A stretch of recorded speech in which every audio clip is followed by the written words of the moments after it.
My name is Machado Phillip, and I am an innovator of change. I am currently employed by J. Walter Thompson as a legal assistant. Outside of here, I freelance as a writer and producer with other media production companies on new media projects. I feel very privileged and special to be selected for this award, and very happy. Working as a legal assistant in the legal realm of things, I'm fascinated by contracts. I'm fascinated by the way things operate and the legal aspect of it. And what I've found is a lot of artists and creative people, they're not understanding the importance of the legal aspect. But at the same time, reading contracts was not 100% gratifying to me, because as a creative, you're constantly, what's going on here, and you're looking to do new things. I started to write more, and once I started to write and collaborate more with people outside of my 9-to-5 and my legal world, I am seeing that both worlds have a bridge where I can be creative, but at the same time I have a legal responsibility. Starting is the hardest part. The obstacles that I faced was self-confidence. I was not confident in myself in believing that, I can make a difference. And I found myself being home sometimes and say, yeah, I'm not sure if my stuff is good enough. And I realized that there is a void, because when you're looking at media right now and stuff that's out there, it's not reflecting us, minorities, in a positive way. And it's not reflecting me, it's not reflecting my family, it's not reflecting my friends. And I started saying, okay, what can you do differently? So I started internalizing and finding like-minded people who share that same views with me and started producing stuff. I would love to leave a legacy here in this world by stating that, hey, this woman produced tangible materials that can live on way beyond my lifespan, that is representing African Americans in positive ways. The first advice I give younger people who would like to pursue what I do, first I ask them why. If they tell me it's just for the money, I know they're not ready, because it's not about the money, it's about your passion and your desires. And if you have those things going for you, you just keep at it. It doesn't matter if anyone says no to you, you just keep at it, because you need to believe in yourself and believe in what you stand for. I'm a risk taker. I like to deny that sometimes, but it's something that is embedded within me. And I like taking risks, because that's the only way you can get things done. Curiosity, I ask a lot of questions. And I just don't take things at face value. I always need to go deeper and search deeper for answers. So I am always curious as to the way dynamics work in projects and in life in general.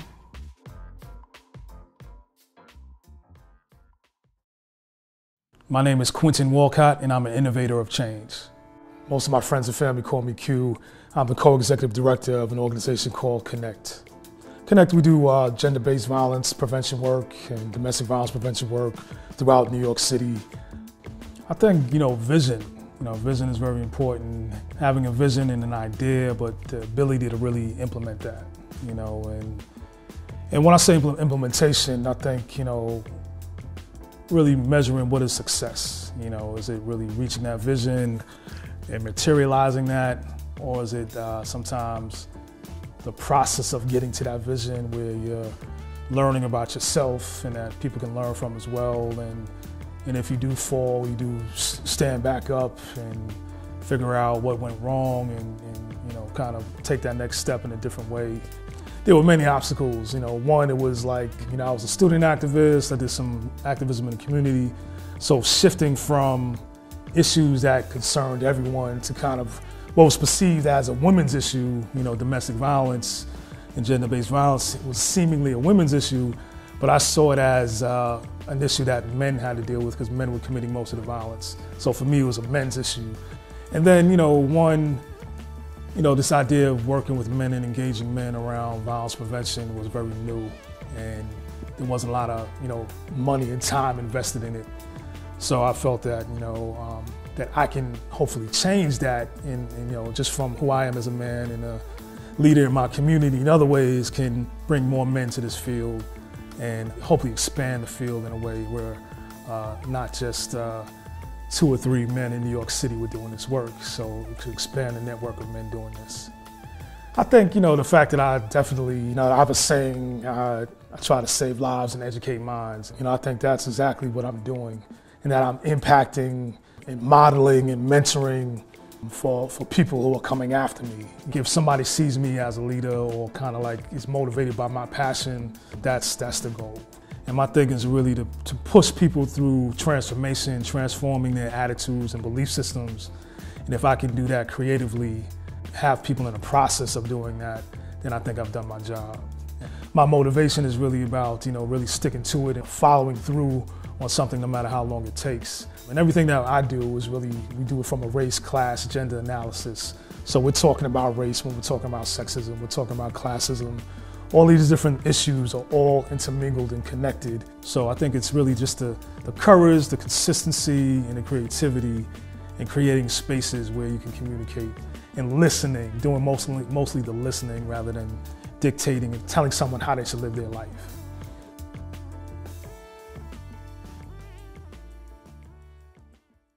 My name is Frances Carraro, and I am an innovator of change. I am the director of programming for the Torch program. But basically, aside from that, I'm just, a regular girl, Afro-Latina from Washington Heights. I was born in the Dominican Republic. I'm an educator. And I just think that I'm a change agent. And I'm very passionate about everything that I do. I'm still surprised because, I do what I do because I love it. And it just feels good to know that other people understand why my work is so important. But yeah, I was definitely surprised. I still am. I'm like, me? Frances, this one? I feel extremely blessed to be honored with this recognition because, I've been through a lot from being in high school and going to college and having 3 jobs to, help me pay for college. And even in high school, I had 2 jobs to help my parents out. And I'm able to be there for my students and, help them not have the same types of struggles that I did and just make it a little easier for them on their way to success. And, I don't know, I guess I just feel really good and I'm very excited. In my opinion, the qualities that an innovator of change should have are passion is definitely one of the most important because your passion is what's going to help you overcome the adversities. And without the passion, you just can't do the work. Secondly, I think that they should have determination. You have to be determined. You just have to just do it. Do it no matter what anybody says. Even if there's a no, if there's a door shut in your face, open another door, find another way. So definitely determination. And third, I think that to do this kind of work, whenever it comes to diversity and inclusion and talent, you have to have courage and you have to be fearless because it's not easy speaking up for, people that are oppressed many times. So definitely be fearless and have courage. In today's generation, I think that social media plays a very big part of race relations. However, I don't think that social media should be the only thing that people use to create awareness. Using hashtags, yeah, that's cool. Fine, we have a hashtag. You're tweeting and retweeting and Facebooking, but you need to do the work. You need to be out there because that's the only way that the real change is going to happen. If you're out there and you're doing the work. If you're just talking about it, that does nothing. Actions speak louder than words. That is what's going to determine the change that's going to happen in the world, is the action and not the tweet.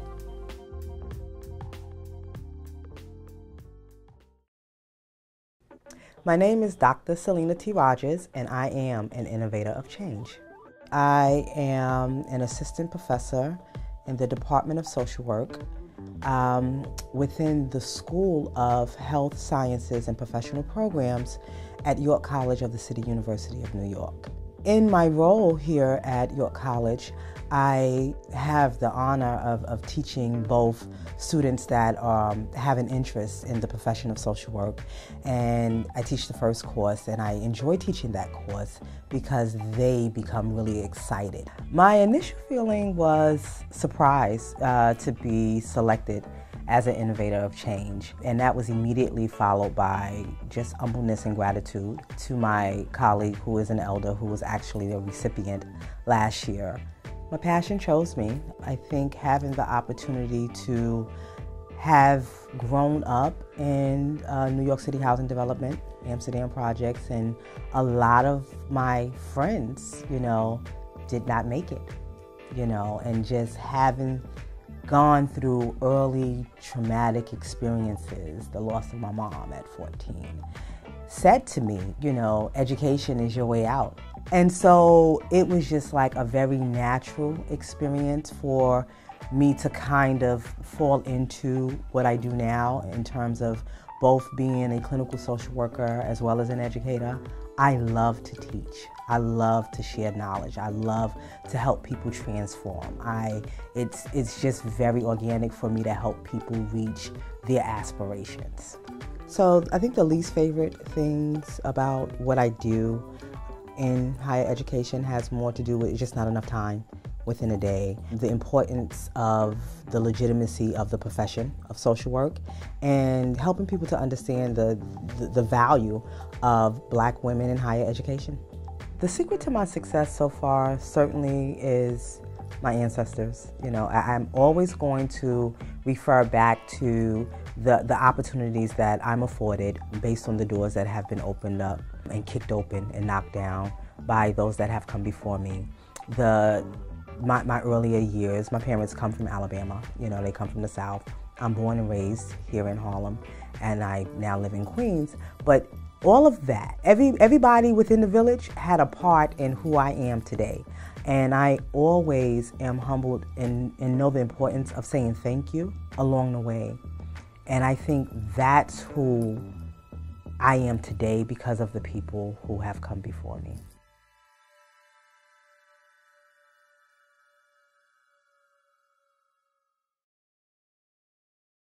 My name is Manoj Rajas, and I am an innovator of change. I work for Johnson & Johnson. I'm the Senior Director of Marketing for the Tylenol franchise here in the US. Over time, actually, over the course of the past couple of weeks, as it's kind of sunk in and I've got a chance to learn more about what Differenter's doing here at JWT New York and what a huge impact you guys are making, I have to tell you, it's really special. I don't actually know how to describe the feeling, because I have to tell you, I don't think that anything I do or I say in this space is for recognition. I think it's just because it feels like the right thing to do. I don't think that I knew marketing would be my passion, even when I started in the job. I think I was at a point in time in my life where I was trying to figure out, what would be the right career for me in order to positively provide for my family and establish a career. And what I did know is that I loved helping people, and I loved having a chance to help people. And so over the course of time, working in my career, I've been able to work with great people and develop great relationships and positively impact the lives of people, which is one of the cool things of working at the #1 kind of healthcare company in the world, right? We get to positively impact people's lives in a meaningful way. And I will never forget that the first day I walked into the office at Pfizer Consumer Healthcare, I was wearing the biggest pleated pants you've ever seen in your life with some peanut butter square-toed loafers and a giant yellow shirt that was XXL because I wore all my stuff big. Clearly, I don't need a XXL. And I bought it all on the $99 suit store on 2nd and Market in Philly. And I thought that that was the right thing to wear. And it's funny, when I walked in those doors this first day, I felt like I looked good, and I was wearing the right thing. And then I walked around the office and I was a little bit like, oh, maybe I don't know what I'm doing at all.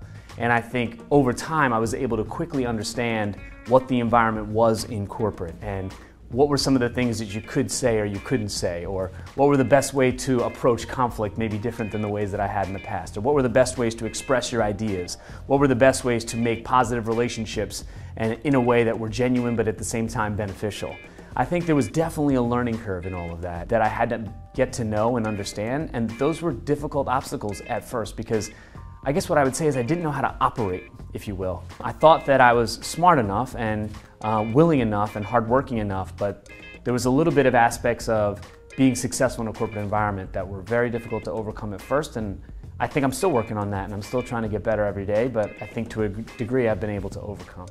The way that I really overcame those obstacles was by willingness to listen, willingness to understand, and willingness to change. You know, I do believe in, and I've learned most recently from the leadership that I've been with about embracing your authentic self, but I will say in those initial years when you're first starting out in corporate America and you're first trying to get yourself established, I needed to have a willingness to adapt. I needed to have a willingness to understand that being articulate but concise was very important. You know, I needed to have a willingness to say that, you know, the way that you show up at your job is not just about performance. It's about your performance, it's about the image that you maintain, and it's about the exposure that you get. And these were lessons that were taught to me by people in the office. These were lessons that were passed on to me.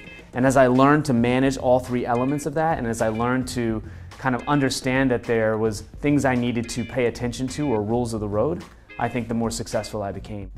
You know, I am where I am today because I was lucky enough to stand on the shoulders of those that came before me.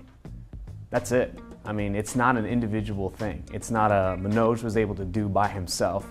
It was merely that there were a lot of people that came before me that took the time to pass knowledge to me, and because they passed knowledge to me, I was able to achieve. And so I think the awareness of that makes mentorship so critical in my life. Because if all those people, and there's probably too many names for me to mention, have taught me something or passed something on to me, how selfish would I have to be to not pass that on to others? And so if I don't mentor, and if I don't take the time to mentor, and if I don't encourage mentorship in my organization, then I wouldn't be allowing other people to get the benefits that I did, and also help many other people be as successful as they could be. And so it's not a stance, it's a belief in what's right. The one thing that I have learned for certain is you have to believe in you. You have to believe in you. And it's our job as kind of citizens of the world, particularly with our young people, to help them believe in themselves. So I think if we're doing our job and helping people believe in themselves, we can arm them with that #1 tool, which is believe in yourself. I think the second thing I would just say, and I with my own kids, I try to do this as best I can, is get that wide range of experiences. Always find ways to learn and make yourself better. And I think in this particular space, when we talk about how do you become a change agent or how do you become an innovator of change, you have to observe, live, and participate in change in order to make change. So I would say go out, experience, learn, ask questions, and believe in yourself. And then I think you should be able to achieve what you want to achieve. So let's start first with capability, right? Capability is what gets you in the door. It gets you access. So I think all of us need to work hard every day in order to make sure that whatever those core capabilities are, we have them and that we're improving them. Because that's going to get you in the door and get you at the table so that you can have a conversation. If you actually had the ability to collaborate in the true meaning of the word collaborate, right? Because I think a lot of times, particularly even in the corporate setting, collaborate means you get along with everybody and you agree with everybody's ideas, and then you walk away from the meeting table and then you say a lot of different things when you get to your office, right? But true collaboration where we have conflict of ideas but we come to a better conclusion, that's collaboration. And you can't have that collaboration if in fact you don't have what? Courage to voice how you feel about a topic, and the courage to know that your opinion may not be the opinion of others, but you're still going to share it.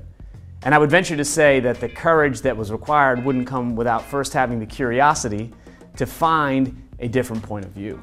And I think that is one of the most powerful vehicles that we have. You have to be intellectually curious every day to learn and understand new things because it's going to make you better. So I just think that like all of those elements work so well together. I think are so important to being successful as a person. And if you can be successful as a person, obviously you can be successful in business as well.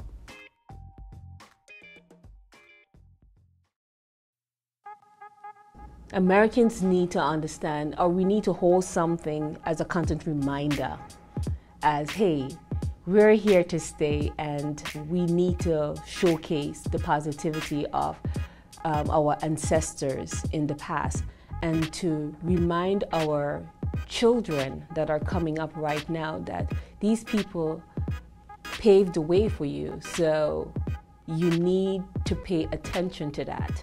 In light of everything that happened recently with all of the killings and all of the stuff that is out there, it resonates. It really and truly resonates. And just like with everything else, I guess we need that constant reminder, and that's what the month of February served for us. I struggle with Black History Month, to be honest with you, because it should never just be about a month. It should be about celebrating the history of who we are as people every day. So while I'm very happy to celebrate in this month, and I'm very happy to bring forward the story of many powerful African Americans who have influenced our culture, our society, our science, our healthcare, our educational systems, I think there's an opportunity for us to just do it on a more regular basis as opposed to making it just about 1 month, because the reality is the folks that are in that minority are facing that struggle every day, not 1 month out of the year. We don't live in a post-racial society. We live in a non-post-racial reality of racism and other isms and microaggressions and disparities and disproportionalities, and that is the world in which we live. And I've had an opportunity to use my platform as an academic to write to the scholarship of racism, to address the realities of racism, specifically as it impacts Blacks here in America. Because I think when we began to have the conversation about racism, it's a very uncomfortable subject matter. I think it's diluted dialogue that occurs. I take the opportunity in my classrooms to discuss and celebrate who folk are and the legacy of who people are, and I say people, and I mean the legacy of people of all, races and ethnicities. But as an African American woman, it is critical for me to talk about Henrietta Lacks, okay, when I'm talking about research. It is critical, for me to be able to raise the relevance of, what Whitney Young did in terms of social reform. That is very important to not only my teaching style, but who I need students to embrace and understand in terms of our contribution to this history here in America. I do think that